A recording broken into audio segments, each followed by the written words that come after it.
Tumambad sa mga operatiba ng NCRPO ang iba't ibang klase ng matataas na kalibre ng armas at mamahaling mga sasakyan nang salakayin nilang isang bahay sa exclusive subdivision sa Taguig City. Yan ang ulat ni Patrick De Jesus.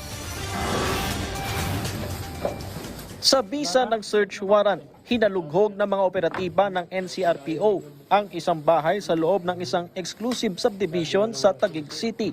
Tumambad dito ang iba't ibang klase ng matataas na kalibre ng armas, mga bala, granada, airsoft pistols at tactical vest. Arestado ang isang Chinese national na subject ng search warrant.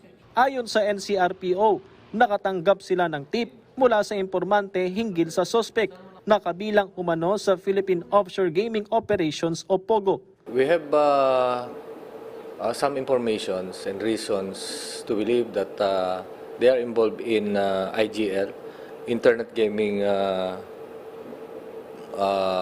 operation, and yung mga POGO operation as mga admin support. Nakakita pa ang mga operatiba ng tactical helmet na may nakasulat na China at watawat ng China. Iniimbestigahan na ng NCRPO ang motibo ng naarestong Chinese national sa pagtatago ng napakaraming matataas na kalibre ng armas. Saan mo gagamitin yun? Kami nga, hindi nga kami, ang PNP or law enforcement agencies, we don't usually use high-powered firearms. Gagamitin lang namin yan pagkang i-aarestuhin or we're engaging is matataas na kalibre or mga terror group. Tignan natin if what is the motive in possessing this firearm. Is it to protect their interest of for their business here in the Philippines or kung ano yung ginagawa nila, or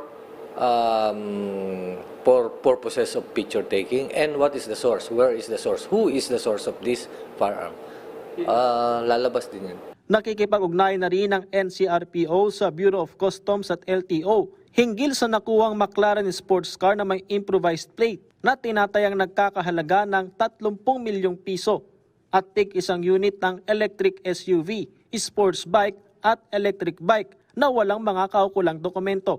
Isa pang Chinese ang inaresto matapos subukang suhulan ang mga pulis ng 3 milyong piso.